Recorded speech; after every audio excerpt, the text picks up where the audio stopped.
All right. I've been gone for a while, but I'm pretty sure nothing big has happened in the world of tabletop gaming.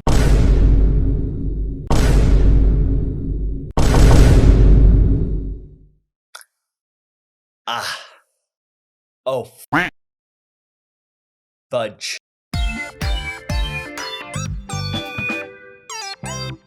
All right, so I'm a little late to this, but I'm going to give my thoughts as well as some catch up if somehow you haven't heard about this. But Wizards has, well, they've been in the works for a new license involving Dungeons and Dragons, but it leaked and things aren't looking so well. So, first off, what happened? Well, you first have to know about the OGL. This was the license that pretty much gave you the ability to, well, if you go on Kickstarter and other crowdfunding projects, to see those projects that use the 5e rules, but people made their own twists, be it their own campaigns, worlds, characters, classes, as well as being used oftentimes for a lot of the big shows, such as Critical Role. It pretty much gave you the ability to use the 5e rules with a lot of discretion, and a lot of people liked it and used it. In fact, apparently, this is not the first time something like this happened. Back in 4E, they had a different license. I believe it was the GSL or GLS. And when that came out with 4th edition, that was one of the many reasons people sort of didn't play 4th, because they just wanted to use the regular license, let them be a bit more creative, which is why they made the OGL for 5th edition back when 5th edition started coming out. However, there were rumors, and they made a post saying, hey, we're going to do a new edition of the OGL. Here are some of the ideas. Don't worry too much about it. However, reporter Linda Codega was able to get a copy of the 1.1, the new version of the OGL, and wrote an article on it because it is much more constrictive than Wizards of the Coast led us to believe. This new version is significantly bigger. The original OGL is around 900 words. This new one was 9,000 and had tons of new restrictions, tons of ways that you need to give Wizards a lot more in order to have the rights to use the 5e rule set. One of my favorite lines in here was talking about how they only want it to be used for other forms of printed media. You can't use it for anything else.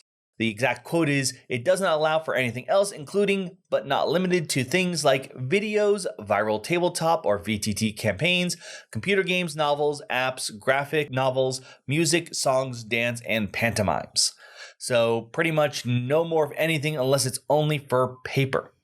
In addition, depending on how much money you made, you had to report your earnings to Wizards of the Coast, and if you are slotted in certain tiers, you'd have to pay them based on your revenue, which could be in the higher tiers up to 25%, which is quite significant because that's not profit.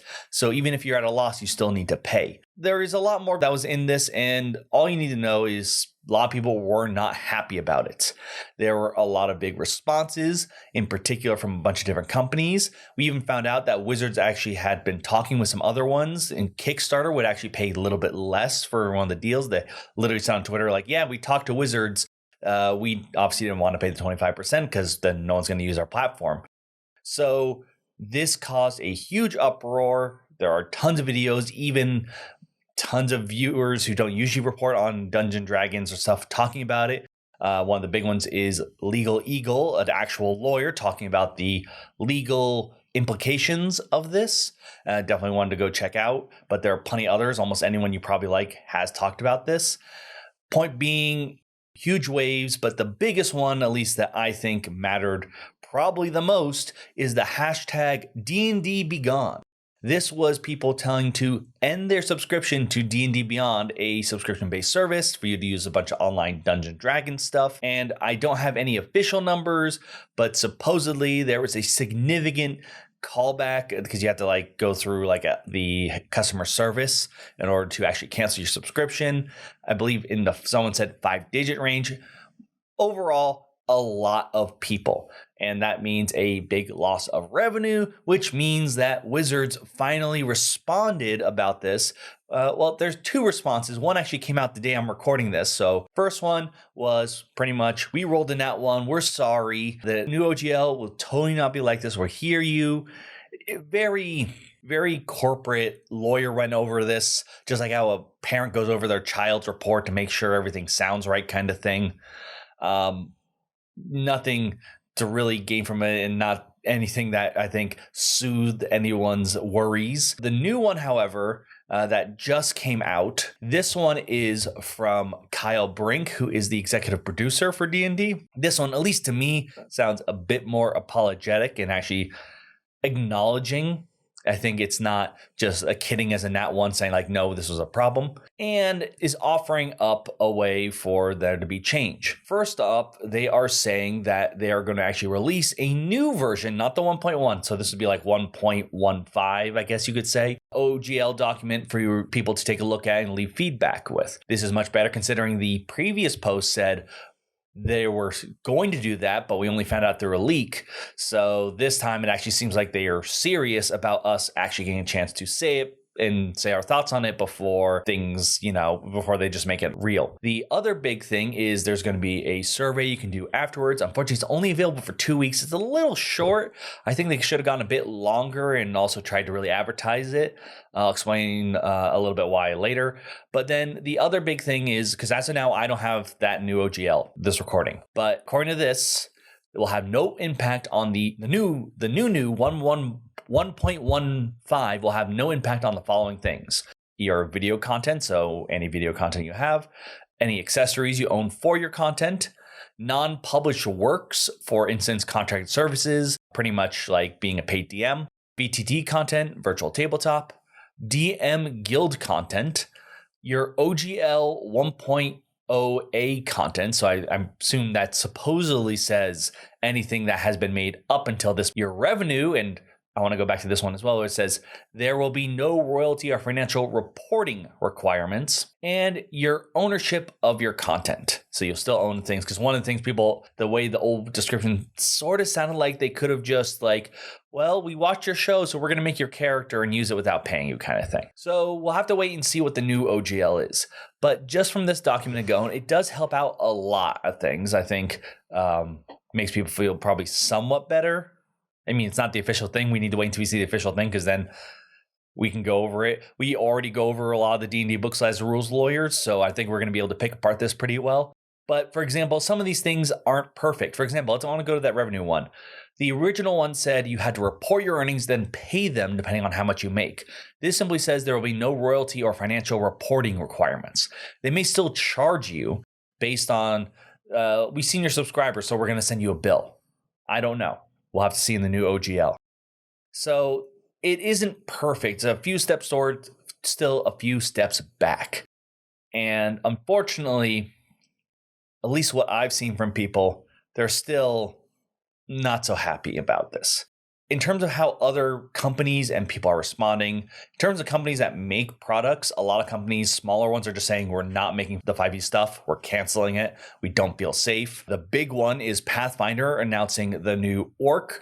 Orc is their new version. It's the Open RPG Creative License. It's going to be a similar idea, except it's going to be a new system, and they would not own it. The idea is it's I guess, in the public domain kind of rule set anyone can use. This way, in essence, it wouldn't be just, for example, Paizo, the one who suggested it, just doing exactly what Wizard did later. They can't, because they wouldn't own it. And that's going to be a pretty big thing if they fall through. Regardless, a lot of people, or at least companies, are like, we don't feel safe using this rule set anymore if you're just going to charge us when we thought we were guaranteed. But then there's the content creators, not just the big ones like Critical Role, but the smaller ones as well. A lot of them are absolutely terrified because most of them don't have the funding to deal with getting sued by Wizards of the Coast. And Critical Role, it's obvious that they're worried too, because they have made a response, but it's sort of, we're in support of all creators, nothing that specifically mentions Wizards or Dungeons and Dragons. So obviously they're not in a great place either, and are being very careful with what they say as well, which is completely understandable. We can see just from how everyone is responding is that I think unless this OGL is pretty much 1.0, but we did some spelling checks, it's going to be very hard to get people okay with this new one. It has to be very little changes. Maybe people won't be as mad with this new one because they walk back a bit, we've seen that multiple times with other companies when they do go a little bit far, just so they can go back to where they actually wanted to go, and everyone thinks that it helps. So really keep an eye out that if you are a big D&D player and you've already been following this story, and thank you for watching this far, but definitely keep an eye out on that survey. Make sure you fill it out in the 2 weeks. That is definitely a bit short. It actually probably would have been really nice that we're doing for a month. We're going to keep people updated, make sure we try to get as many people's opinion as possible. But we'll see whether it's very easy to find the survey, whether it's hard, whether they actually try to reach out and make sure it's very well known. Because right now, I think, like many video game companies have been, but I think Wizards just sort of spent their entire cache of trust. It's unfortunately, and this is the thing I think where I want to talk a little bit more, something that Hasbro and Wizards has unfortunately been sort of leaking and losing like each bit over the last year or so. I've seen a bit more in Magic the Gathering with some of their products, with how they're just pushing so much out. Obviously, the $1,000 packs was just really obscene for something also that was actually a really good idea. If they sold those at $4, but you had to go to your local game store, that would have been touted as one of the greatest things that they've done in years. To be able to draft these cards again like the original Magic, but instead they aimed for that 1%, 0.1% who'd spend $1,000 per pack for maybe a fake Black Lotus or a proxy Black Lotus. Sorry, not technically fake, I guess. But point being, something that just shows they're just trying to squeeze as much as possible. I mean, yes, a business wants to make money. However, in this case, one of the big issues is I think Wizards is, I mean, a lot of people have been saying it, the golden goose for Hasbro.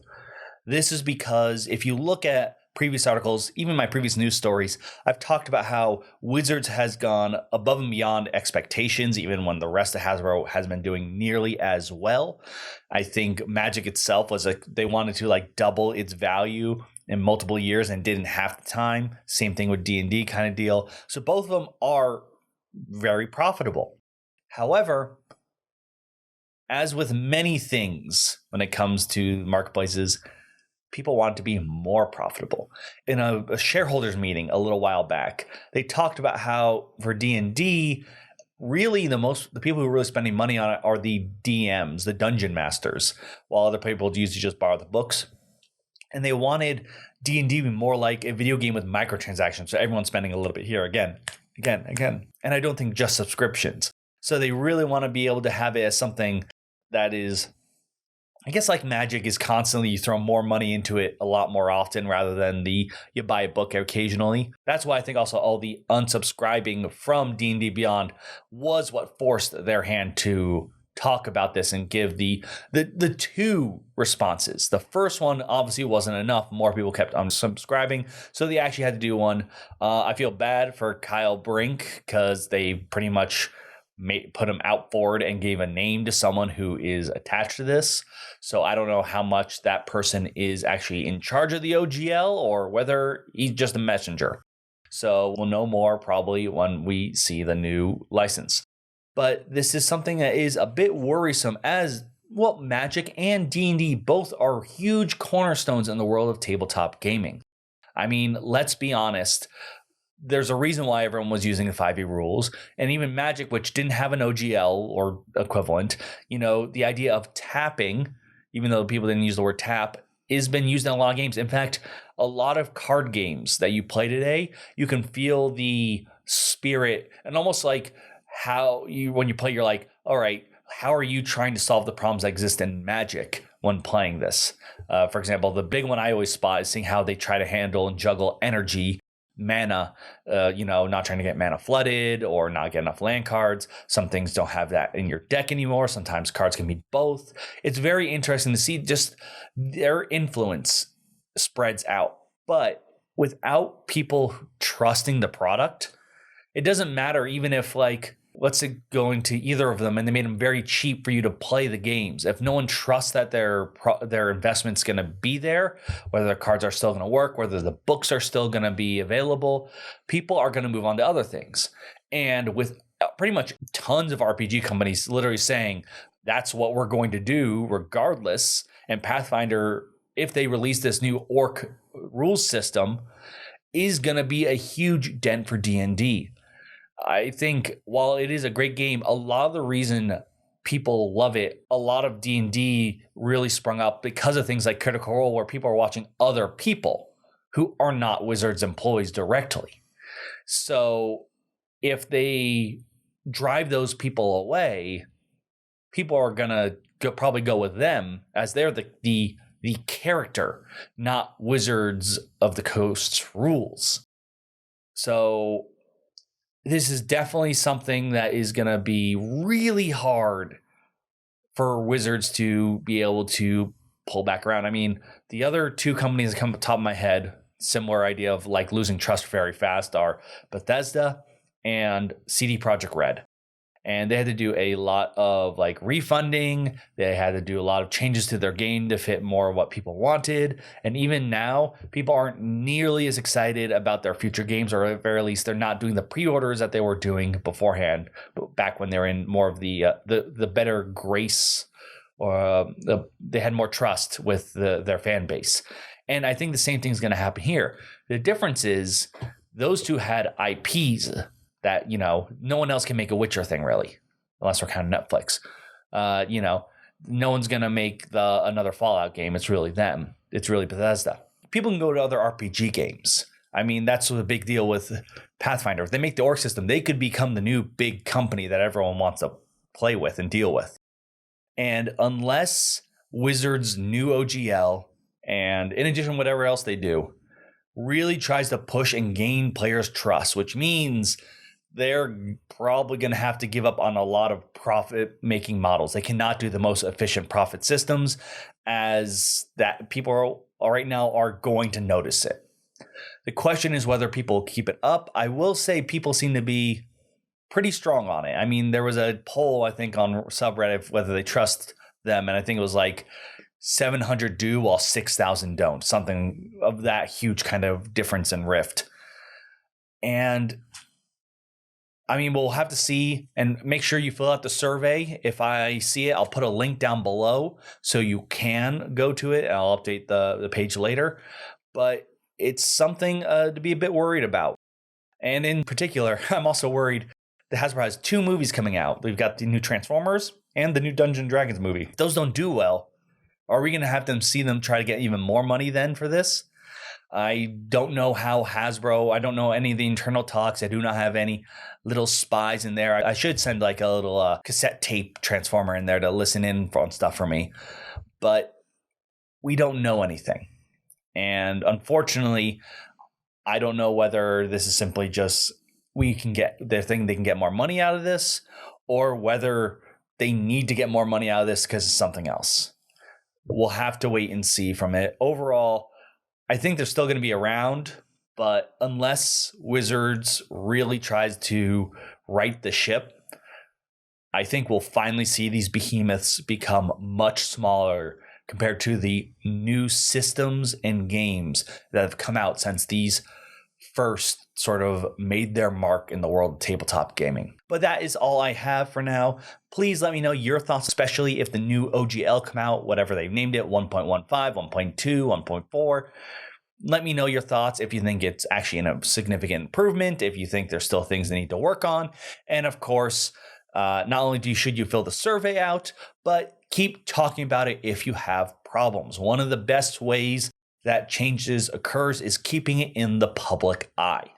A lot of times if something bad happens and you let it fade away, that's how they get away with it, if you get bored and move on to the next thing. So love to hear from you guys. Let me know your thoughts. And of course, why don't you let me know what other content creators I like Narrative Declaration. You can let me know if there's other kind of content creators and shows you watch that were D&D that are now moving on to something else, be it Pathfinder, be it something new and different. Let's talk about and celebrate the people who did make D&D so great. Love to hear and see all your comments down below. And of course, thank you to all my rollers, which absolutely in no way are a connotation and fall under D&D, but are just about rolling dice, as there are many things that use dice besides Dungeons and Dragons. You are all amazing. You are the true original OGLs. But for now, I'm Will, and this has been Roll for Crit.